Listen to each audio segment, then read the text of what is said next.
All right, we're good to go. Good. Oh, don't start anything up yet. All right. Here we go. Ready.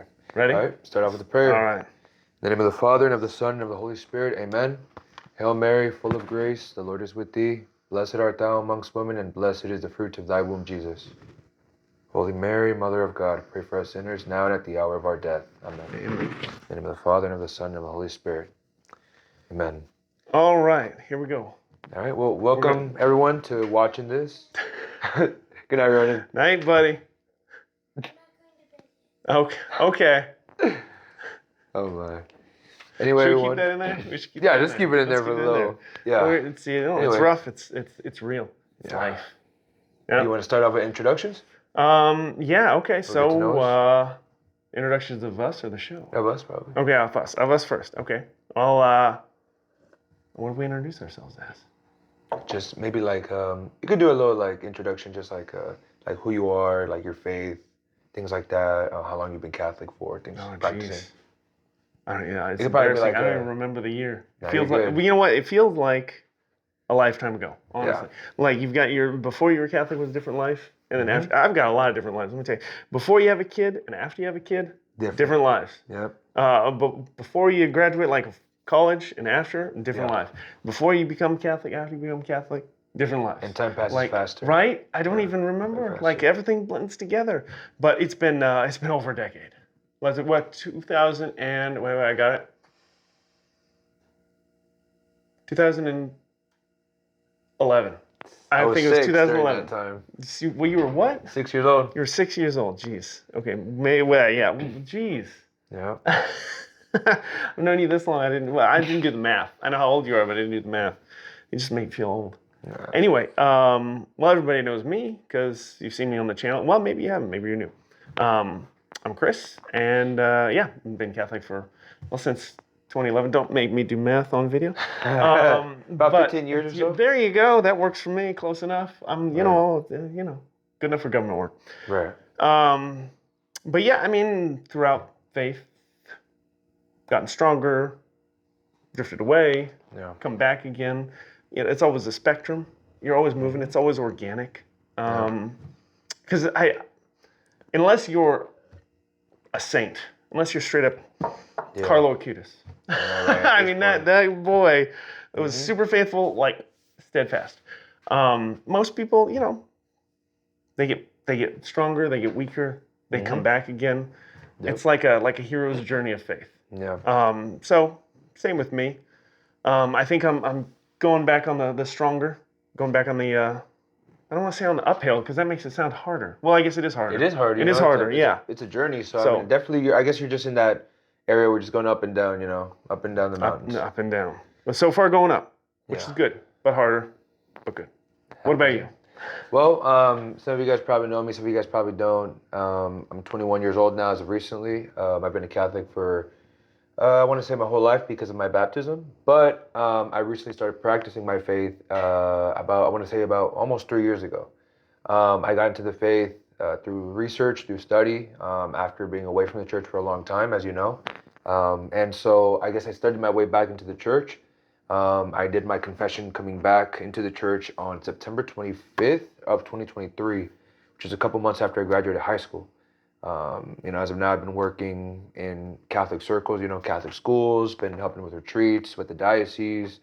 I've met the Bishop Jaime Soto. I've done countless things, and I'm just very blessed to, be here with you and then even just be there for those that are watching, I'm hoping you guys can learn something from today's topics and from whatever we talk about today, Yeah, and we're just starting it up. We're just going to be talking about hot topics, I guess. Yep. Hot topics. Our main ones are for sure going to be just in general, my generation, Gen Z, we've seen in the news, in statistics that recently my generation has had a trend of actually coming back to the Catholic Church and converting to the Catholic Church. Before we do get into it, I do want to ask you, why do you think that is from your personal opinion, from what you've experienced? You've seen and met many young people, I think we're pretty good friends. And so based on what you've seen, what do you think is bringing the youth back into church, into the pews? Disenchantment with the world, the secular world, I think. Oh, by the way, the show is called Smoking Incense, Smoking that works. Incense. Smoking Incense. Yep. This is we're on Salt and Earth. This is like a nighttime chat kind of thing. So I'm actually going to be doing some incense while we do it. So a little bit of sacredness in here. What do you want? What do you want, by the way? We got myrrh. We got frankincense. And we got this one. Oh, this one's really good. They call it Old Church. Smell that. Smell that. Oh yeah. We'll do. I'm honestly between frankincense and Old Church. Probably frankincense. I'm not gonna lie. Do you want to throw the frankincense and the myrrh Let's in? do Mix both. it up? All right. Well, let's do both. I'll do it while I'm talking. That's good. I'm a good multitasker. Everyone says they're a good multitasker. Nobody really is, though. They've done studies. I'm not at all.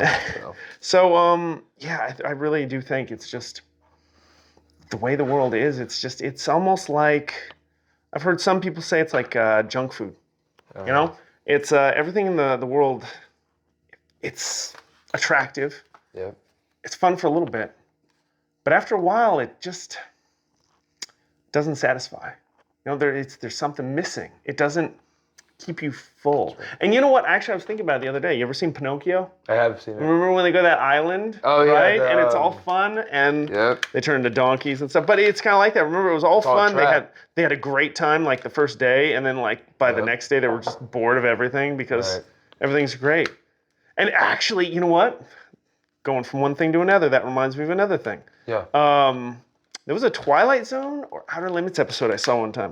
It was about this gambler. And he died. And he thought he was in heaven, right? And the thing was that he was in this casino. Yeah. Right? And he just couldn't lose. He kept winning and winning. And what? I forgot the instance. Winning and winning and winning and winning and winning every single time. And it didn't take too long before he was bored. I mean, you can only win so much, and then what was he going to do? By the way, the other key was he couldn't leave the casino ever. Yeah, but he got bored of winning. He got too much winning. Yeah, I know. It's like, I think that there just isn't enough substance in the world. Yeah, I would agree, honestly. I think, especially, as a young man, recently turned 21, I've been in the world, I've experienced it. I've experienced its pleasures, its temptations, its, island, if you will, like just like that Pinocchio reference, you experience what it's like to have just pure pleasure for days on end. What ultimately ends up happening, though, what ended up happening to me is you start feeling that disenchantment, as you mentioned. You start feeling like, okay, this is all pleasure, this is all, nice and all, I appreciate this, but what is my end goal? Like, how does this actually benefit my life long term? We also do see, obviously, in the news, we see things like instability, economically, spiritually, financially, everywhere. I mean, there's instability any corner of the world that you see, like whether it's in places of war or in places where maybe we're not at war, but maybe we're, I don't know, morally unstable. Maybe there's countries that are divided on certain issues, social issues, things like that. So there's instability everywhere. But what I think is turning the youth back into religious people and back to the pews, I think it's got to be for sure the stability that the church offers. Religion as a whole offers it, I think, but I think the Catholic Church has a unique spot in giving stability. I'm not sure. What are your thoughts on that? I agree. I was going to say the same thing. The stability of the church, and specifically the stability of the Catholic Church, because again, we get into the Protestant versus Catholic issue. Protestants are losing members right now. Catholicism, they're gaining, especially in the United States, especially among young people. And that's a trend everyone is seeing. So I think that's what it is. It's the stability of the Catholic Church and the doctrine, because it is there's such a strong foundation to it.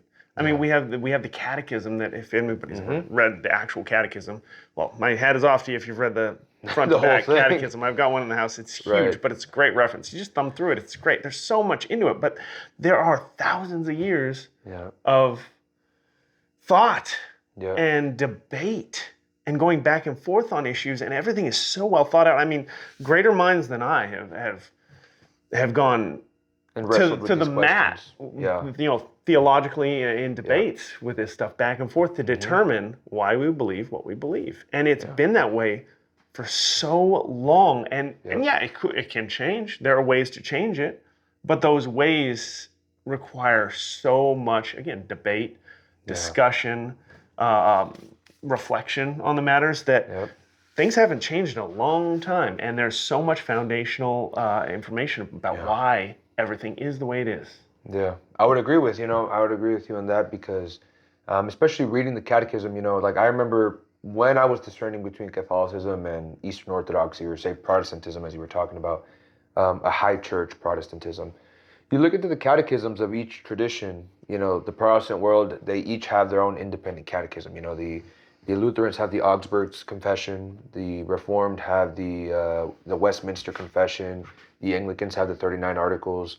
I mean, again, and they disagree with each other. A lot. I know, no disrespect to anyone, but of course, a lot of the Protestants like to make it seem as if it's one movement. But even Protestants themselves, some of them won't agree with that. They won't agree that it's just one movement. They think that if you're not Anglican, you really kind of need to get up the program. And even among those denominations, there's differences. Even among just themselves. That's not to say that in Catholicism there's no division, because there seems to be, especially in the modern day, a lot of division. But I think that on paper, on doctrine, we are very united. Catechism says, of course, that the Trinity, to be clear, the Trinity is one unquestionable doctrine. We have the papacy, that's an unquestionable doctrine. We have Marian dogmas that are unquestionable, that no Catholic really questions. And I think the church really just offers stability, even just physically as human beings. We believe in a physical church, so we do believe, according to Vatican II, that the church is also a people. It is a people, but we do believe it's also a visible hierarchy, a visible structure. You see a man with a black cassock, that's a Catholic priest. That's a priest, and you can go to him and he'll have sound doctrine. You see a man with the pink zucchetto, that's a bishop. That's a Catholic bishop. We see these outward signs of these clerics, and we think and we understand that they are the leaders of our church. They are people that we can go to as fathers. Priests. That's why we call them fathers. We see the Pope with the white cassock, with the white zucchetto. We know that is the Pope. We know, we see a physical structure. Do you get what I mean? And that, I guess that lacks a lot in not only Protestantism, but I think even in Eastern Orthodoxy to some extent. But we can get into that, of course, another time. But yeah, Gen Z, it's definitely flocking to just religion as a whole. But I think statistically, it's in the Christian world specifically, it's definitely flocking to Catholicism and Eastern Orthodoxy. Well, and here's another follow-up. The younger people are going specifically to, theoretically, they should be going to what attracts young people. The Protestant churches, the music, the vibes there. Yep. And they're actually going to the most conservative Catholic tradition in the Latin Mass. Yeah, traditional Latin Mass, and even traditional, ordinary forms of the Mass. The young people are going, especially in the Catholic world, they're flocking a lot to more traditional communities. That's not something that I've heard online, rather something that I've seen myself. I was not raised, and to be clear, I was not raised with a traditional Catholic, community. I grew up not knowing what Latin Mass was. Didn't even know Latin was a thing. I just knew I grew up as Catholic. Didn't really pay too much attention. So I'm not saying this like I'm in an echo chamber, of people saying the same thing as me, because I once disagreed with this point. But it seems to me that young people are flocking to more traditional communities. And you might, like you said, some people might wonder why. Why young people are more into more charismatic stuff. Maybe they're more into the Protestant freedom, that you have there. But in the Catholic world, the traditional side is the most strict, and young people are going to that.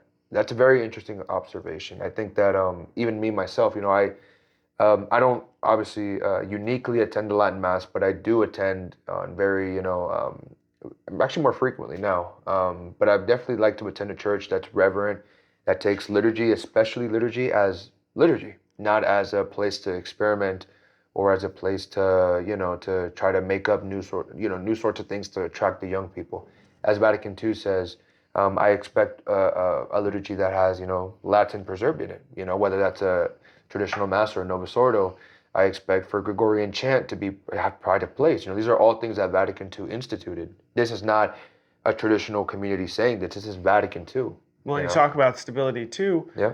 Throw that number down about what percentage of the original Mass is kept in the Mass now versus what is in Latin Mass. What's the percentage again? I believe so. I remember reading something about 13 to 20% of the traditional mass is preserved in the new mass. Now, in the new mass, of course, it's a holy and venerable mass, as we both attend the ordinary form of the mass. Yeah. You know, we're not schismatics. No. We're none of that. We both attend frequently. And I think for the majority of the time, the not the traditional mass, but actually the new order of the mass, the ordinary form. But I do recognize there is a unique beauty in the traditional mass insofar as that it connects us to our spiritual ancestors. Well, and when we're going towards stability, especially with young people, I think that's why they're attracted to Latin Mass is because it's remained the same for so long. It's like the original, the OG Mass, basically. And organically grown. Yeah, and you were saying like your ancestors, if they were Catholic, were probably listening to the same Mass. Yeah. And so I think there's something about that that's drawing the young people for the stability, for the going back. Going back to roots, going back to when people are stronger, I think. Yeah, absolutely. Inside. I think they feel, I don't want to say weak inside, but they feel off balance, off kilter. Yeah. Unstable. Yeah. No rails guarding them. Yeah. Yeah, I would agree with that, honestly. I think that, especially as a young man, again, I repeat this because I want this to really be known that this is not a movement of 60, 70, 80-year-olds, We're both young guys, we're still figuring things out, but you too. But, I mean, technically, me, it's more compared to whoever I'm compared to. Right, but no, I mean, I think that when you think about it, both of our ancestors were likely Catholic, at least in some point. Yeah, probably about half of mine at least. Well, I mean, ultimately, you go way back, and they were all for sure. Mine, I come from an Hispanic background. My ancestors were for sure Catholic, and so to be able to attend the mass that my great-grandmother, that my own grandmother went to, that my great-great-grandmother, that my great-great-great-grandmother went to me, that's connecting me to her as well, and connecting me not just the modern church, but the whole universal church, even the one in the past, because the Catholic Church, of course, is universal, and I think it connects you really to that past. And again, the traditional mass, I think the unique beauty that it has is that it organically grew, so around the 400s when the Roman Mass was being developed, of course, it's not the exact same as what you would see today in the 1962 Latin Mass Missal, but it organically grew through that time. Certain prayers were added eventually. I personally am a big fan of the prayers in the beginning of the Mass where they go before the altar. I'm a big fan of the Confiteor being said twice, Confiteor Deo Omnipotenti, I confess to God Almighty.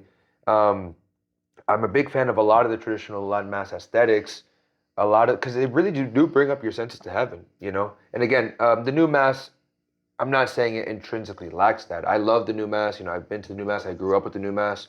I still go to the new Mass very frequently. But again, I think that there is a unique beauty in the traditional Mass that a lot of young people are flocking to because there's no room to experiment. There's no room to experiment. There's only room for what the words of consecration are, what the liturgy of the word is, there's just a missal, 1962 or pre-1955. There's that missal, and that's it. You do it, and that really benefits the priest. I think I've heard a lot of priestly testimonies on that. That the traditional masses really help them really feel them being in mode of persona Christi, the person of Christ. But even from lay people, like myself, and I think many other young people that I've met and talked to, they really feel like the aesthetics and the substance of the traditional mass really brings their senses up to heaven. I think that especially in a time where, we have a president who's acting in such a disgusting manner, both spiritually and morally. I think that right now a lot of people are disenfranchised with who they thought he was. They're very disenfranchised with the spectrum of the political parties, whether you're Republican or Democrat. In reality, I like to say that the Catholic, the average lay Catholic is left orphaned, politically. So many of us are. Yeah. Most of my friends are independent, whether it's for religious reasons or not. It's just there is such a shift to either the far left or the far right of either side that you can't be kind of in the middle. Right. You look back in the day, JFK, he was kind of pretty moderate. Yeah, middle guy. Yeah. And it's like those days of the parties being close.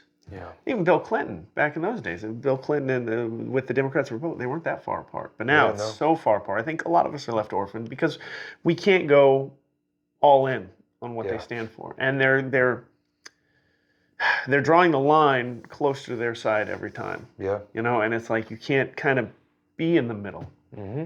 Yeah, it's hard to. With still, it's tough. It's tough. You feel abandoned, but you're not. We're not. You're not. We have God. We have each other. Mm-hmm. The fellowship. Yeah. And ultimately, you know, you just do the best you can. Yeah. I mean, I think especially with the again, I bring up the traditional mass just because I know, you know, a lot of people have heard about it recently, you know, things like that. I think the traditional mass really offers a lot of, I guess, solution to these sort of political issues. How I think because the traditional mass prays for these groups of people or certain groups of people that I think in modern society have a big emphasis. There's a big emphasis on them. You know, I think the traditional mass offers that sort of quietness that we all need. You know, it offers, you know, like you go to a low mass, a low Latin mass, there's a stillness, there's a quietness to it, you know.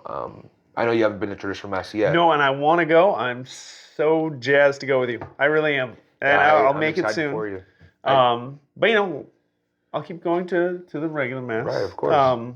We're not against it or anything. No, but I would like to experience both forms, just because there's the beauty of the tradition. You know, there's just the Gregorian chants, all the incense. I mean, you know, we have some incense in mass, but they really have incense. Right. From what you said, it's like this.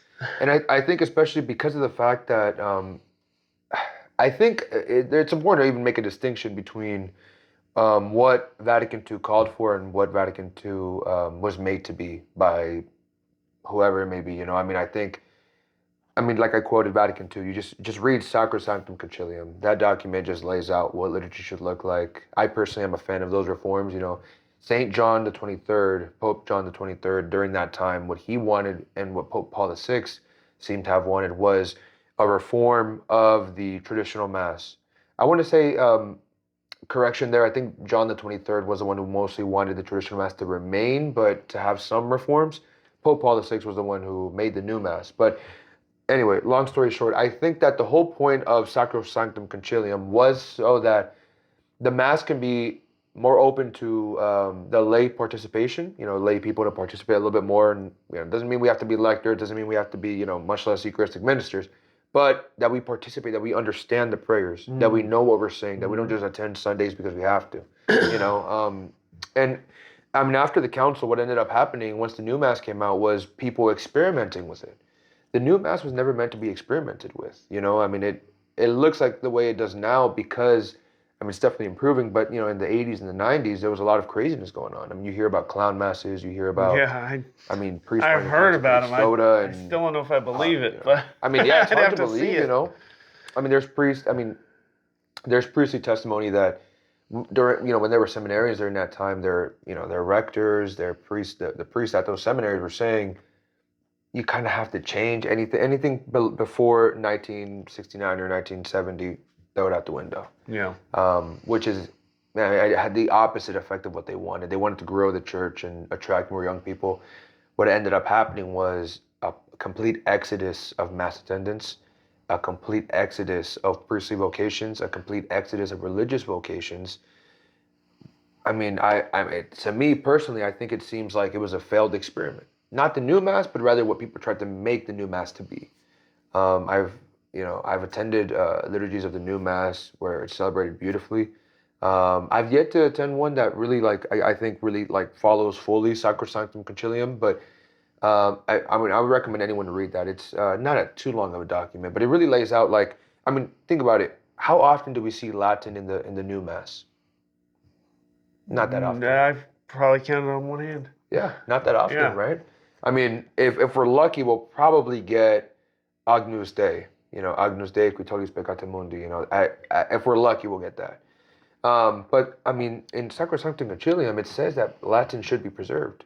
That's an order for the new mass. It's supposed to be preserved. In Sacrosanctum Concilium from Vatican II, it also says Gregorian chant has to have pride of place. How often do you hear Gregorian chant in the new mass? I think those two things are key in bringing younger people in there because I mean, there's something. mysterious, ancient about Latin and Gregorian chants, especially mixed together. It's just something that, I mean, if you look on YouTube for some of those like ambiance channels, I mean, there's so many that are Gregorian chants. This is like they're labeled like Templar Knights Last Stand, Gregorian chants. It's or like exorcist approved. Just like people love, especially young people, especially young men. Yeah. They like that, especially like I said, that's why it's like Templar Knight, and the picture is like some badass knight, like Templar garbed up. Yeah, he's like on the battlefield, you know, and it's like it gets them going. You know, I mean, there's a masculinity about it. I think that a lot of the effects that experimentation had on the church was it made young men disenfranchised with religion and with the Catholic Church, you know. I mean, I'm just being honest as a young man, you know, when I see felt banners or I see, you know, childish looking, or even when I see AI art in church, I'm more so just kind of like, I don't want to be here. Yes. You know what I mean? When I see screens in church, I'm just like, I don't want to be here. I'm trying to disconnect from all that. Yeah. You know, but again, it's not that the aesthetics look cool. That's not the whole point of this. I think that the whole point of Gregorian chant, Latin, you know, traditional piety, all of that really elevates your senses. It does something to you physically. And, you know, I mean, we've always taught the Catholic Church and Christianity as a whole has uniquely taught for a long time that we are both body and soul, and that's okay. You know, I mean, you look at other pagan religions, they say your goal is to separate yourself from your body, to leave your earthly realm. That's not our goal as Catholics. What do we recite in the Creed? I await for the resurrection of the dead. We are to be resurrected. And so I think there's a spiritual component. I think the prayers definitely elevate your spiritual component, while the incense, the Latin, facing the east, all that sort of stuff, when the priest is facing the east, all that sort of stuff elevates your senses to a higher sort of plane. You know what I mean? it does. And there's something to it. There's something, like you said, it does something to you. Even when I do something like the rosary. Even if I do something like the rosary, I get through a mystery, and it's just like, my whole day is different. Yeah. After I get through 5 decades, just something about everything. Something about how I carry myself is different. How I respond to people and things in my environment is different. My general attitude, my general disposition is different. Even the disposition of people I've run into is different. And it's just like, it does something. It's like I hate to draw a parallel, but it's like magic. Yeah. It really is. It's like a spell. It's there's so much power to it. I mean, I know, you know, it's not, but it's like there's something ethereal about it. Something that you can't explain. It's spiritual. Yeah, it is there, and I think with the Latin Mass, it's the same thing. Yeah. Even with normal Mass, I feel different when I leave. I do. Always. There's something about it. I think the younger people, they crave that something more. They've seen and they're going and imbibed in the pleasures of secularism, the secular world, the material plane. Yeah. And they've been left wanting. Yeah. I mean, look at where they're not going. You know, look at the religious orders that are dying out. Religious orders that are becoming, hyper liberal. Religious orders that are denying Catholic truths. Catholic, you know, they're leaving Catholic. They're not going to Catholic parishes where, you know, it's all 1980s, you know, experimentation. They're not going there anymore. You know, we're young people, and there's a message to all that are watching. I mean, young people are not going there anymore. We're not going there. You know, we're going to places that take religion serious. And I think that the whole point of young people coming back to religion is, again, stability, but also purpose. Because another thing I wanted to bring up, you know, in the secular world, especially, you know, through the elementary school system, I went through the elementary school system. You know, I didn't go to Catholic school a single year of my life. Neither did I. Same thing, public school. So we're public school kids, you know, like we know what it's like. We grew up through public school. I graduated from public school only 3 years ago, you know, not even 3 years ago. But I mean, you get told things like, and I heard this in the classrooms, like, you're stardust.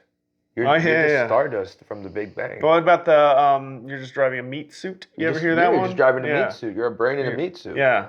A skeleton walking around in a meat suit, right? How would that make a young man or a young woman feel? You know what I mean? Like, that's already you're already in your teenagers, you're already feeling uncomfortable with your body, with yourself. You're already feeling uncomfortable mentally. You don't know what's going on. And you get told, I mean, you're going to die anyway. You feel discounted. Just like... You're a number. Disenfranchised. Apparently. Right. Exactly. You're a number. Yeah, you're a number, you know. You're a number, you're nothing. you're either a number, you're either another client to the bank, you're either another shopper at a grocery store, or in many cases, unfortunately, you end up being a number on a suicide, on a suicide list. You know what's interesting though? So that makes them feel small, insignificant, and meaningless, right? Yeah. But what's interesting is that Catholicism, Christianity, that also makes you feel small and insignificant, but not meaningless. Yeah, not meaningless. And it's funny because it makes you are very small, you are very insignificant, and ultimately, physically, and you are nothing special, but you are. Exactly. You're not. And see, that's the thing. It's not a paradox. It's almost like a paradox. That's our faith. Because we have to be humble. We have to believe that we're nothing special on this earth, but on the other side we are. Yeah. We're special to God. Yeah. But we can't be full of ourselves here on earth. Right. Be like, oh, I'm special. Boast about our, I mean, like the Bible says, our good works are dirty rags to God if we boast. So ultimately, yeah, I mean, physically, sure, you might be a little, just a little speck of matter in the huge universe, in the vast, universe that exists. But your soul is worth, you can't even calculate how much worth. It's infinite. Your soul is worth infinity. Think about it. God became that little piece of matter. God became incarnate. Christ the Son became incarnate.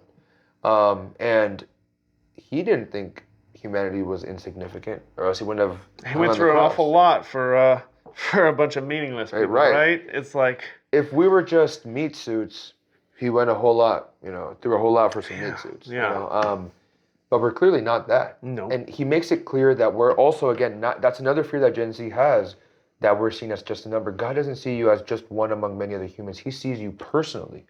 He says he knows all the hairs, the amount of hairs that you have on your head. That means he knows you personally. Better than you know yourself. Better than anyone could possibly know you. And if God is love and if God is infinite, that means he infinitely loves you. So again, you're not just one human among many humans to God. You are special uniquely to God. You specifically are uniquely special to God. And I think that's what our faith really teaches, and I think that's why so many of the saints say, you got to treat your neighbor as an image bearer. Imago Dei, the image of God. They have that image. And I think when, especially Gen Z, we have this tendency, because we're not all, saints. Gen Z's, not saintly. I'm not saintly yet. I hope obviously to one day be. But yeah, you'll be. I pray. You're on a good path. I pray, but see, you're humble too. See, hey, points in your favor. He's got me in a trick now. But I think that Gen Z, we tend to have a very judgmental sort of attitude. I'm not, free of that either. We all have that sort of, because I think we're in defensive mode. Because I think the older generations have constantly kind of made fun of us in a sense, while at the same time setting up the world for us. The boomers. No hate to any boomers, of course. But well, you're a Gen Z, right? I'm Gen Z. Yeah, and I'm a millennial, and we got treated kind of the same way. Yeah, made fun of, kind of poked at a little bit. Disrespected, not taken serious. They still think we're kids. Yeah, I mean, I'm like 40. Right. I think the oldest Gen Z is like almost 30 years old. I'm 20 years old. I still, I'm like in the middle, right in the middle. But I think that, I mean, we have a lot in common in the sense that we're not taken serious a lot of the time, and those people that don't take us serious are setting up our world. I mean, I think that Catholicism really brings that humility aspect that you need. It really brings out that, okay, you're feeling disrespected, turn the other cheek. You're feeling, or because a lot of people misinterpret that. Oh my gosh, yes. Defend yourself, be a man. People misinterpret that all the time. Like you're just supposed to be a complete pacifist and let people bully you, push you over, and you just forgive them all the time. Yeah, no. It's like you can forgive them while defending yourself. Exactly, both at the same time. I mean, Christ was also angry, but it does. Yeah. The Catholic Church, the Catholic faith, I think, does bring that sort of humility that Gen Z, I think, is really craving. Because I think we do crave humility. We crave to kind of be humiliated, but in a sense where we realize, okay, we're not all that. Well, it's that paradox again. Yeah. They feel humbled, but also important. But important to something that is beyond this world. Yeah. Something greater. And something that honestly we can't explain scientifically yet. I mean, I mean, science is just the human understanding of God's rule book, basically. Essentially. We're basically figuring it out, like how things work and everything. It's like, Physically, yes. yeah, this stuff was it always was this way. We're just figuring it out. God made it this way. Yeah. It's always been this way. And we think we're so special because we figured out this, we figured out that, we figured out this. We are the masters of the universe. We've merely scratched the surface. Yeah, bro, we couldn't even comprehend. We don't even understand how the brain works. Yeah. I mean, we have an idea, but ultimately we can't really explain sentience. Yeah, the soul. I mean, because again, these are philosophical questions. You know, it's a different type of science. I think that obviously natural sciences, sciences of the body, sciences of, again, the mathematical sciences, all of those are very important. I think those are, we have, not only saints, but even just Catholics who contributed I was going to get into that. Yeah, I was going to get into that. But I think that one of the most, if not the most important science, save theology, would be philosophy, because philosophy answers those questions that you cannot touch. If we were to drop a glass on here, we would kind of observe it might break, it might not break, based on the the matter, on the texture. It might break, might not. But I can't get the question of, okay, sentience, show me it, and have a physical answer. Like, we have sentience, we understand we do have sentience, but how, why, where, Well, and you know what? I think that's why when Jesus spoke to his disciples and the apostles, and by extension to everyone, right, he spoke in parables. Because he knew we were far too dense to understand, like, point for point, what he was actually talking about. Yeah, and even the parables, even the parables, half the time the apostles were like, that sounds really awesome, but could you, like, I have no idea what you just said. After we say Thomas Aquinas, Summa Theologia, to understand it, even him we don't understand. That guy, man, he's one of many, though, in the history of the church that is way smarter than I am, that is debated and mulled through all of these ideas. Yeah. I mean, he used to rest his head on the tabernacle when wrestling with a difficult question. Yeah. It really, yeah. I mean, like you said, we have many people. I mean, we have people smarter than us, that have struggled with these sort of things. And we, thankfully, thanks to God, we have their writings, we have documents, we have all these sorts of things. And even in the modern day, we have even their video recordings, Yeah. But I think that because I think this is exactly what the church offers that young people are going to. We have almost the instructions. We basically have the instructions, the manual, all that sort of stuff. All we have to do is really dive into it, you know. And I think that when young people take that step, I think it's a step that's worth it. I certainly think it's worth it. I don't regret a single bit becoming Catholic. The only times I regret it is when it goes against my flesh.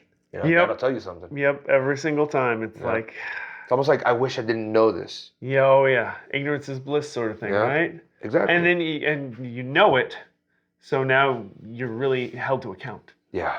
And that's the tough part, isn't it? Yeah, you're held in a stronger account. You are, because it's not held against you quite as much if you didn't know how bad the thing you were doing was. But once you know, well, then you're in it. Yeah. Then you're in it. Oh man. I think once you know, you sort of get an understanding of why things are the way they are. Like certain rules. Because I do hear that objection from people saying, well, young people, I think they're just going to places where I think they find stability. Whether or not it's true, they're just going there. Yeah. But I don't think that's the case. Especially speaking to other young people, I think that young people are willingly following the rules. Like I think that if young people were just going to church, started going to church just for the doctrines of you're important to God, you have purpose, they wouldn't really care about following the rules too much. But you see young people, not only online, but in person. I mean, you see in any Catholic church you go to, there's going to be a young couple there sitting with a, almost newborn baby, or with like 5 of them. And you see them genuinely give their life to God in such a way where you see it in their daily lives. You see them volunteering at church. You see them maybe being lectors. You see them, I don't know, you see them volunteering in a soup kitchen. You see these young people offering themselves to do labor. I mean, if they were just going there to hear doctrine and the sermon, I think they'd probably rather go to a PCUSA church or something. Yeah, you right. know? Not disrespect to any PCUSA people that might be watching, but I mean, I think many people in the Protestant world can admit, like the mainline Protestant denominations offer just that, the message without the conditions and agreements. Yeah, yeah. You know, I think that I can't fault their love of God though, and their love of Jesus. Yeah, you They can't fault are them. they do It exists. they do love Jesus, Yeah. and that's awesome. And they love the Bible. And they oh my gosh, A they lot know more the than we Bible do. so much more than the average Catholic. Yeah, I would and say. I think we can learn a lot from them in that case. Their passion, especially as of recently. their zeal. It's just yeah, most definitely. So we have them to thank for that for sure in some regard. I think because this is all this stuff. I think a lot of our Catholic gifts were lost after the experimentations. Because I mean, we're not an anti-Bible crowd. I mean, we have saints who wrote entire commentaries on each part of the Bible. We have saints who translate the whole Bible into another language. Yeah. You know, we're called to read the Bible, to dive into it, to really learn what it is we believe. But we do differ on that. That we don't believe that the Bible is the only infallible authority, otherwise known as the doctrine of sola scriptura. I think that's another thing that young people are kind of attracted to is we have a physical magisterium. Like the Pope. Of course, not everything he does is infallible, but I think that what's it called when he speaks infallibly in Ex Cathedra, which again, scholars debate how many times it's happened, but one where it for sure happened was, I believe, in 1949, if I'm not mistaken. I think Pius XII was the one who declared the Assumption of Mary into heaven, the bodily Assumption.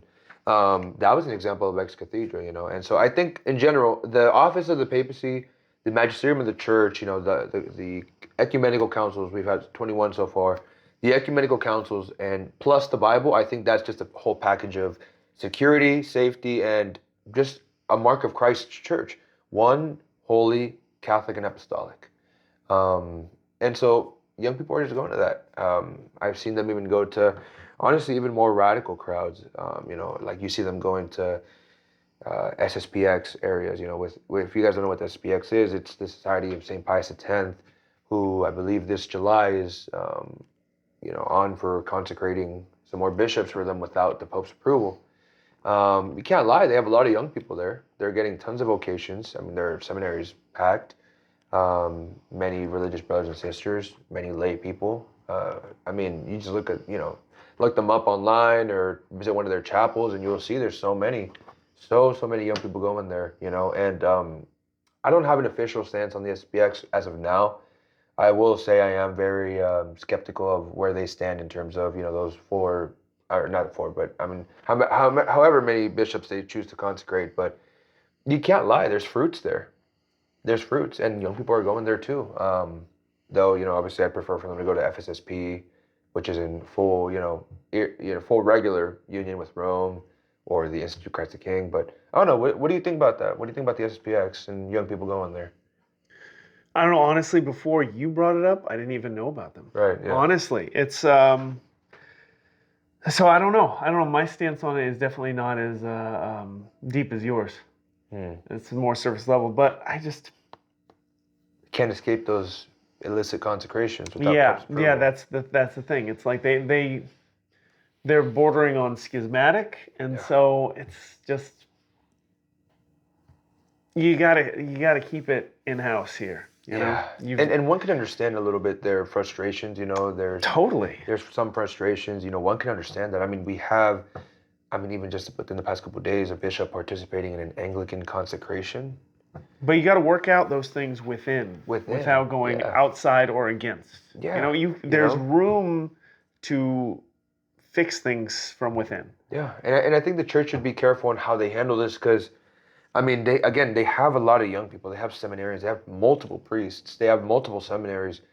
I think that if we were just to say, hey, you guys are all schismatic, we're cutting off a whole branch of the church. I mean, they have more members in the SSPX than in some Eastern Catholic communities. That'd be like saying the Melkite Catholic Church, you're out. It's a whole community and group of people. Yeah. And so I think the church definitely should be careful on how we're kind of approaching this, but. again, one cannot doubt the fruit that they're having. The fruit that they're cultivating. All we can do is, of course, pray for them, pray that the right decision is made. And personally, my opinion is, God willing, hopefully Pope Leo says, you know what, hey, we'll do the consecrations. You guys will be under heavy watch, but let's work something out. I'm hoping Pope Leo meets with them personally. You think he will?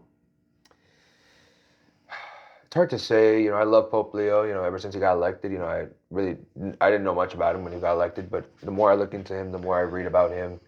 He's a great guy. He's definitely a listener. Yeah, I've heard that from Bishop Schneider, Athanasius Schneider. He's a really good bishop.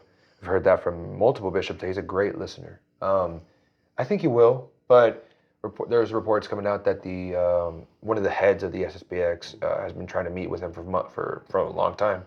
That there hasn't been any answer dialogue, back. no dialogue. Yeah, there's been dialogue between the SSPX and Cardinal Fernandez, which is I believe he's the head of the dicastery of the Doctrine of Faith. That didn't go too well. Cardinal Fernandez offered more dialogue, but there's been endless dialogue for almost 30, 40 years.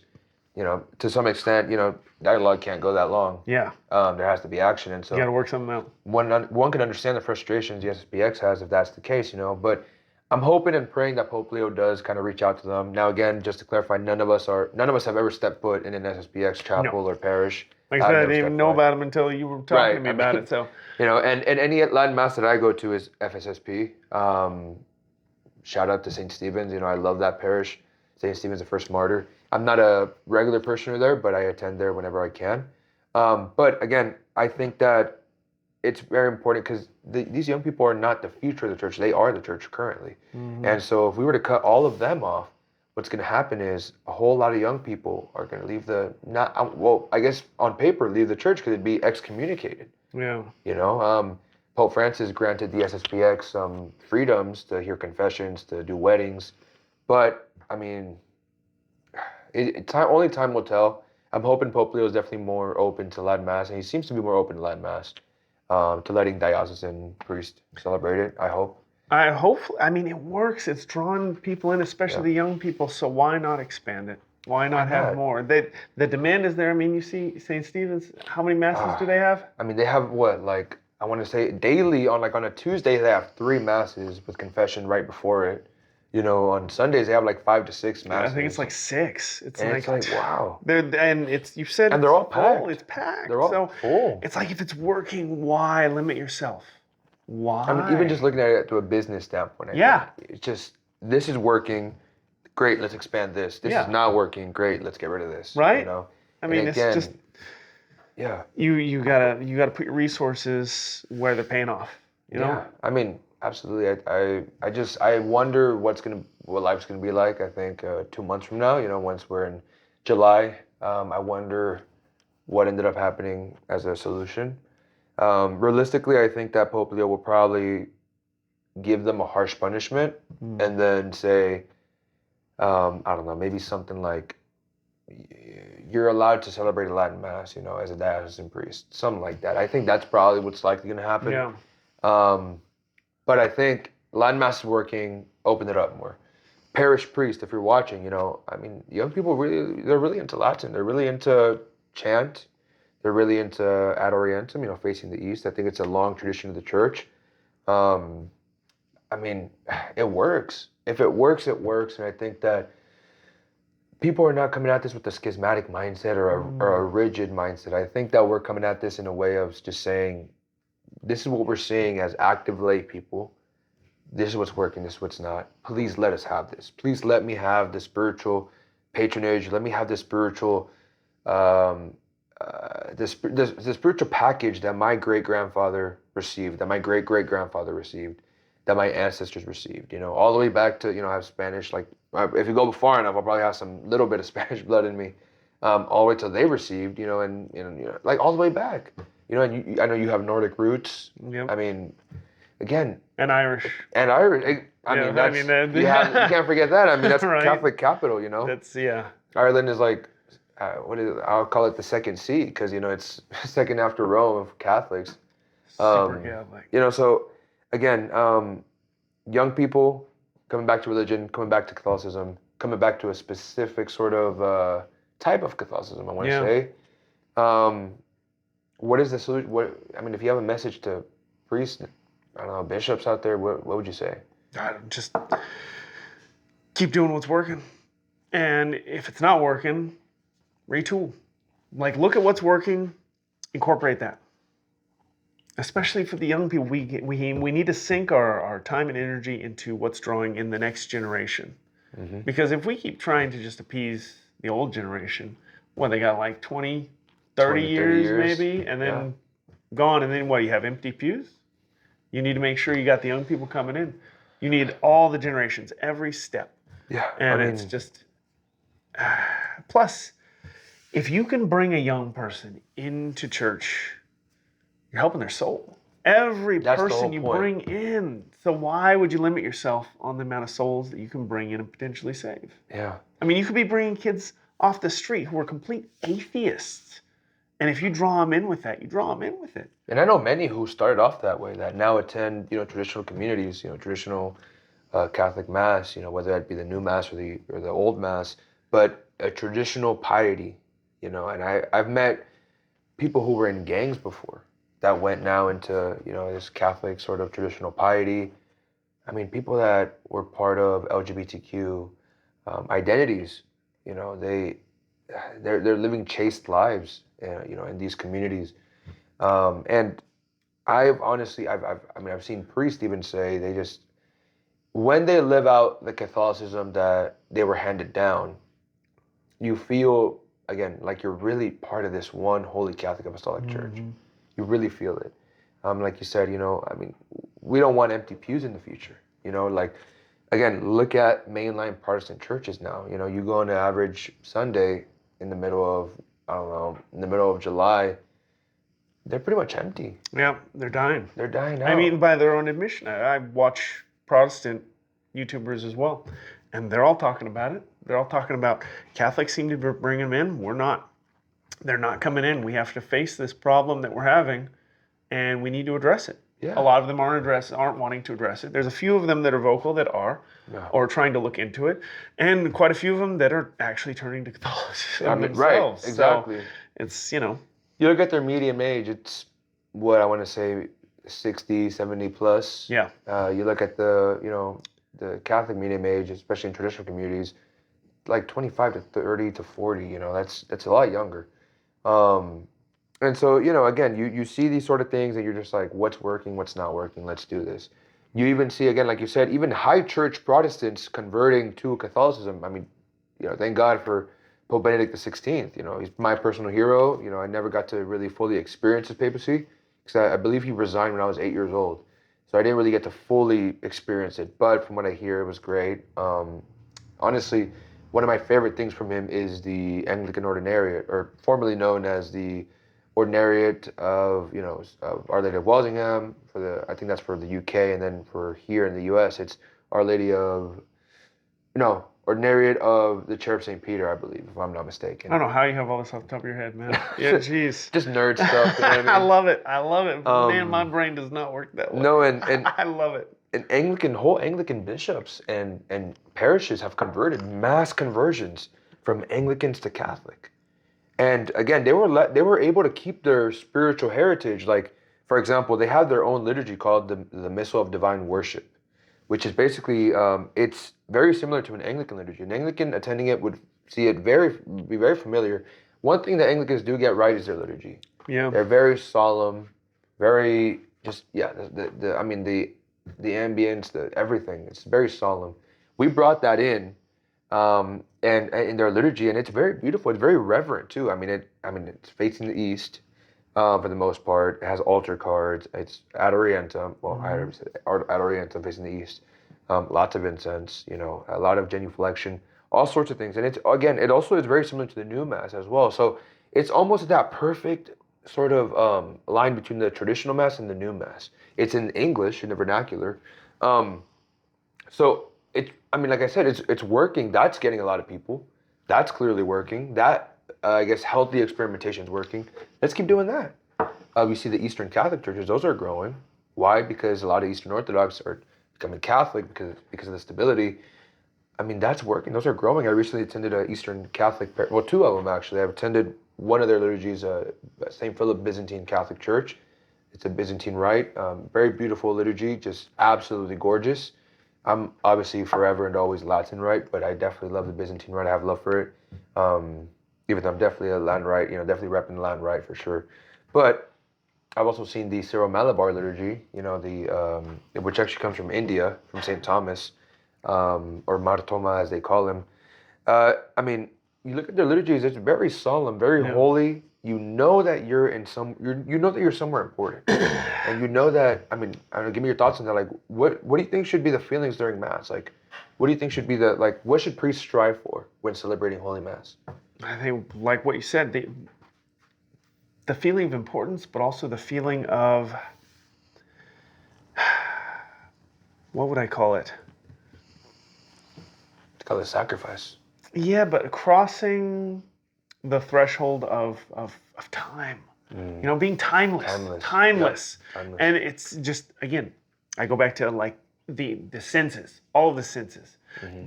The incense, which we're learning a little low. I don't know if you want me to throw some on or pretty good, but the incense, the sounds, the chanting, just the sights. I mean, you were talking about High Mass, all the candles. Oh yeah, it's just Mass, it's beautiful. It just exhilarates all of your senses, your physical senses, and that then allows your spirit to be uplifted as well. Yeah, and absolutely. I think that's what's important is it shouldn't feel ordinary.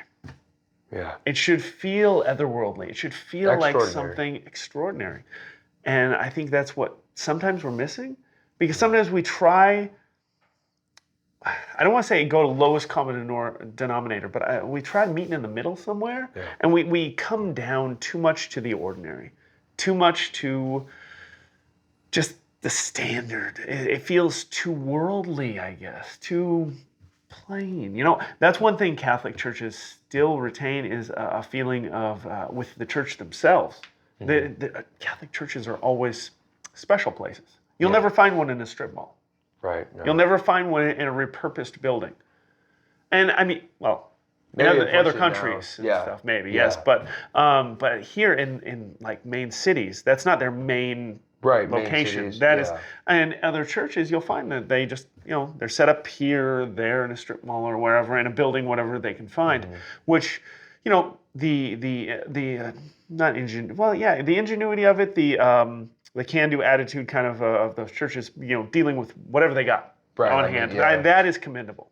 Mm-hmm. But at the same time, it doesn't feel special when it's just, overhead, the inside light. I can't even think of it. Tongue-tied. Like projector. No, the lights in offices and stuff. What are they? Like the white lights. What is it? So I want to say not halogen, fluorescent. Fluorescent lights. The fluorescent lights just above you with those ceiling tiles with all the holes in them, It's like, it doesn't feel special. It doesn't feel like something sacred and holy. And granted, there is definitely a time and a place for this is all we got. Yeah, so let's make the most of it. And we don't have the money, we don't have the location. But look at us. I get that. I mean, right? I mean, we're nothing special right now. We're going to grow. We'll promise. We're going to put more stuff up. I mean, this is what we start with. That's the most important, right? Yeah. I mean, shows what we're about. We got Our Lady there, and we got some little incense, a little bit of the wine here. Shows what we're about. Got some water right here. That's right. So, but you're right. We got this right here. We're doing all right. We're doing all right. We're gonna build it up, just like they will. Well, exactly. But again, we're not a church. Right. We're not a church. We're not meant. Yeah, exactly. But you bring up a good point, though. I think that's something that a lot of Catholic churches, actually, I'll push back on that. I think a lot of Catholic churches nowadays are really lacking in this. I mean, you look at any church built after 1970, a lot of them are, they look modern. They look so modern. I like to describe it as it's the same feeling as when you enter a bank. And not a nice, decorated bank from 1930. No, like a 1980s bank, and you're typical. It's it looks like a nice building. It's nice. Yeah. It's nice for purposes, but not for liturgy. You go get a loan over there. It's all right. Open an account. Well, I've seen churches that even have the altar a little bit to the side. They don't have it in the middle. They have it to the side. What are they doing in the middle? Priest chairs in the middle. Oh well. So this would be like the altar. It was slightly to the left, and the priest chair is directly. His chair is in the middle. Not next to the altar, but more behind. So this would be the altar, but like pretend only from here on Yeah. is the altar is kind of to the side, and then the priest chair is like exactly right in the middle walkway, you know? So it's like all about him? Yeah, I mean, it almost feels like It it, you know seems what I like mean? it. I just, It almost feels as if. yeah. So, Yeah, it almost feels as if. But again, it's in general, I think that the point of, like you said, buildings is to elevate your senses. A lot of Catholic churches are not doing that. Yep. They're not. And that's one thing I think that we definitely have to improve on. Just architecture, you know, and even what we put inside of a church. I mean, I've seen very disgraceful things I've seen whales, like this art piece of a dead whale inside of a church in Europe.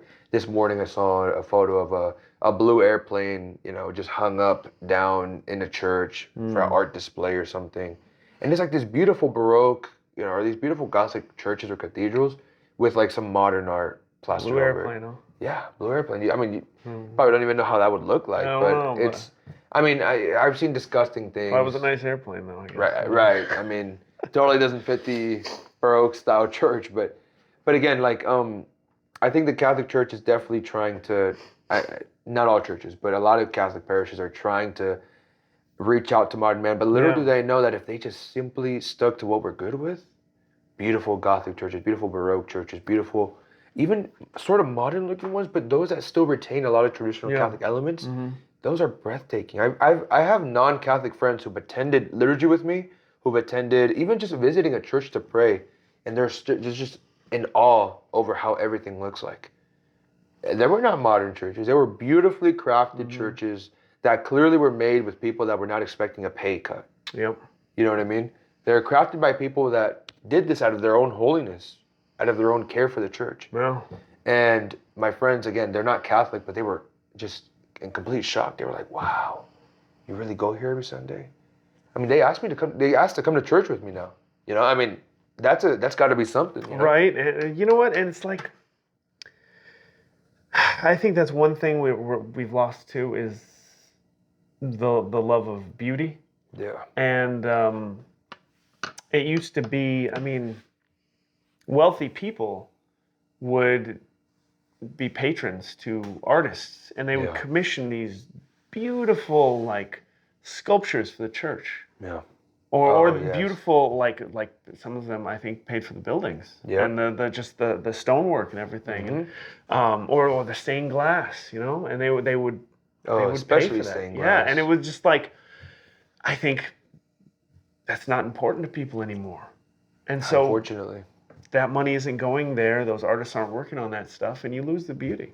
Yeah, I mean, you do. It's one thing. Modern world. I think Gen Z, especially in relation to young people, one piece of advice I would give to priests and to bishops everywhere around the world: stay as far as you can, stay as far away as you can from adding AI art into churches and screens. I mean, I think that's going to push away more people than bring in.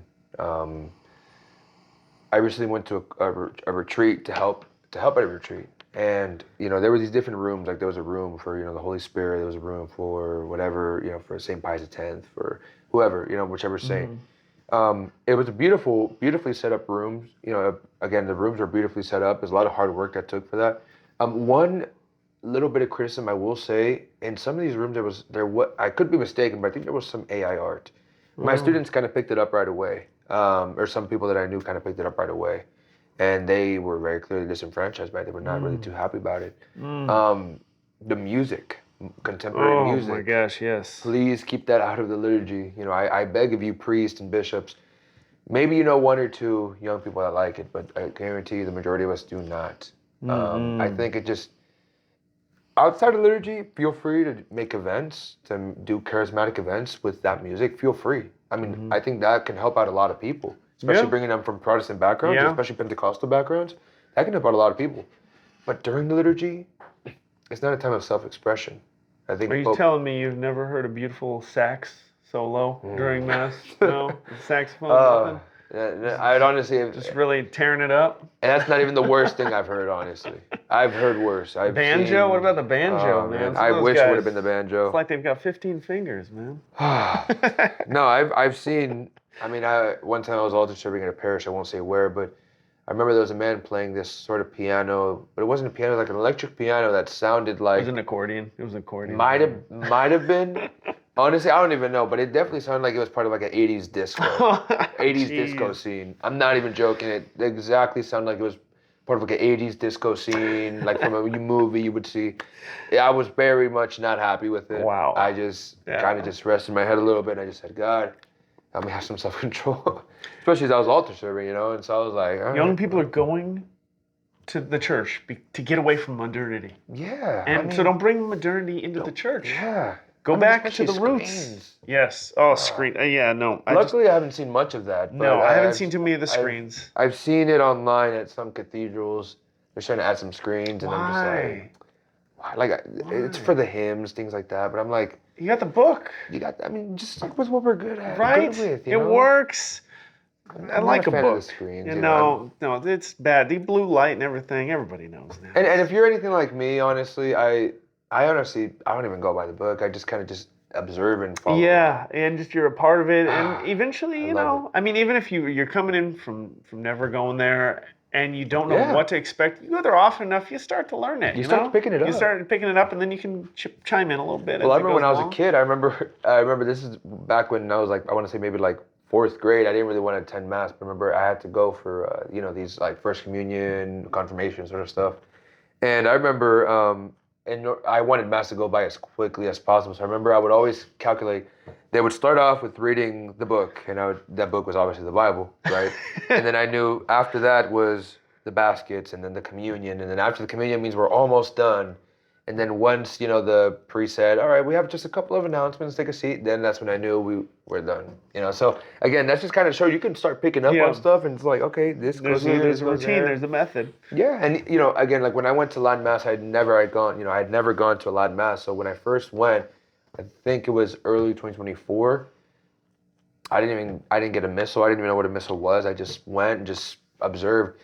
Now that I've gone a little bit more frequently, I kind of now know the order. I mean, and even like the music, you know, like the chants, you know. I mean, there's some, you hear them on TikTok, on Instagram. You know, a big one on TikTok is Media Vita, which I believe was St. Thomas Aquinas' favorite one, if I'm not mistaken. And then you hear Victime Pascali Laudes, which is my favorite. You know, Veni Creator Spiritus, all of these sort of Latin hymns that you just, again, you see videos, you read about the saints, and you see that they were singing these same songs. I mean, I have a personal devotion to these, I believe there was 12 Carmelite nuns that were martyred during the French Revolution. As they were walking to be martyred by the guillotine, they were singing Veni Creator Spiritus, which is a very popular hymn. They were singing that, and I'm just like, I was just singing that myself. That connects me to them. Directly. You know, I mean, imagine that. What do you think? There's something about music that really, there's an energy to it. Yeah. Especially spoken music. Oh yeah. Like that kind, just that. There is something about it, and even if you look at some of the what would you call them? Pagan religions. Yeah. Even the pagan spirituality, they have there's clearly, and they go into this a lot, the connection to your ancestors through music. There's some kind of connection through time and space, energy that connects you with music, especially the spoken music. And I think that's what it does it for you. It's more than just like, you know, a guitar tune that was played back then that was also played now. They were speaking the words. Oh yeah. It was coming out of their mouth. Their soul was forming the words in time. They willed those words. And those words are immortal. Those words keep going. Those words are what connect you. And you sing that now. Yeah, it's imagine. There's just something about it. There's something you cannot explain it. It's intangible. Yep. It's something bigger than us, and something science can't explain yet. But there's something to it. I mean, they've shown a lot with sound waves and stuff. How powerful it can be. I mean, you can levitate things with it. And there's something big with them. Just energy in general. The things we can't see. There's something about it that's beyond us, and I think it does. It cuts through time, space, and it's powerful. I totally agree, and I think that one thing that's definitely going to bring back, I know the church has recently been trying to bring back sort of Eucharistic revival. One thing that's going to bring it back is music. Yeah. I mean, once you bring in, the Agnus Dei song, or when you start singing the mass, like I know in the Latin mass there's this concept of high mass or sung mass, where the mass is sung, and again, that the in the Latin, each rite kind of has their own unique way of singing their liturgy. The Byzantine rite, the first time that I heard it was very different, but you still felt at home. You still knew it was the same, not the same exact liturgy, but it was still the liturgy of the Eucharist. You were still going to receive the Eucharist, and it was essentially the same sort of like almost like a cousin liturgy, a cousin to the Latin rite. The Latin rite has a specific way of chanting it. Like the Lord be with you. Dominus vobiscum. You have that sort of way of singing it, and then you reply, et cum spiritu tuo, and it's just that perfect harmony that you think of the words, you think of the tone. You can go as far back as, I want to say, 500 plus years. Your ancestor would be singing the exact same word and the exact same tone as you are in that moment. There's energy in that, man. Imagine. There's energy. There's just something beyond us. And there has to be. Powerful. It is powerful. That's why it's been around so long. And I don't know, it goes through time. Speaking of time, how long do you think we've been going, man? It's probably been about at least an hour now. Jeez, I really hope it's still recording. I hope so. Imagine. Oh, jeez. Well, if not, we've had a great conversation. I know. How long do you think we got? I don't know. How long do you want to go? You want to wrap it up? You want to? We can do a little wrap up. I mean, we can revisit next week. We're gonna try and make this a weekly thing. Yeah, absolutely. I really want to hit up. Do animals have souls? Oh yeah. That's gonna be a good one. Gotta, I recently lost an animal. If you watch the channel, and it's a topic that's come up, and I kind of know where I stand on it, and I know the church is technically leaning more one way, but there's a really wide open field. Yeah. So it's really an interesting topic to cover, and I think it's one a lot of people can relate to. Oh yeah, and if you have any topics you guys want to recommend us, feel free to obviously recommend them. Throw it up in the comments. Yeah. If you ever see us, just say, hey, talk about this, and that'll be good enough for us to talk about it. Yeah, we'll throw anything, it up, we'll figure out how we're going to talk about it, and if not, if we don't know anything about it, we'll do some research. Yeah. I got plenty of time, so I'll just research whatever. Awesome, I love it. I wish I had time. I'll make the time. But the difference, you got a family and everything. Oh my gosh. Barely starting off my 20s. I got to figure out what I'm going to do. It's a beautiful thing. I wish I was barely starting off my 20s. No, I don't. Actually, 20s were. No. It's kind of harder now. After 30s, it was a little bit better. And now, there's some stability after, huh? And now it's going pretty good, but it's like, oh my gosh, there's so much more I thought I'd have managed to figure out by now, but I didn't. I don't know. Just anyway, pray for us. We'll pray for you guys, obviously. You guys are in our prayers, and always just remember, and to any clergy or anyone in any bit of authority watching, just know that we're not in any way, shape, or form insulting any group of people that we mention or any sort of topic. Like, we are still fully pledged to the Catholic faith. We're not doing ifs and buts. I'd rather, die than deny the Catholic faith. I accept, obviously, the Second Vatican Council. I accept the latest of everything Catholicism. I love anything Catholicism. Absolutely. Anything. We got Our Lady right there. Of course, she's watching us, so she'll scold us if we're going off. If we're you already know off kilter a little bit, So, and we got Christ watching us, and ultimately, this is a show to glorify Him. It's really not even about us. It's really about God, and it's really about what we're talking about. We're just wanting to be used as vessels, as best as we can. And honestly, start conversations. Yeah. Because that's where it all comes from. It's conversations, dialogue, talking about it, talking things out. Yeah. I mean, that's the one thing, you always have to be humble enough to admit you don't know everything. That's why I purposefully listen to people I absolutely don't agree with. Right. All the time. I look at their YouTubes and stuff, and it's, just see where they're coming from. Where they're coming from and why. Because they're not crazy. And sometimes they have a good point, and sometimes they can change your opinion.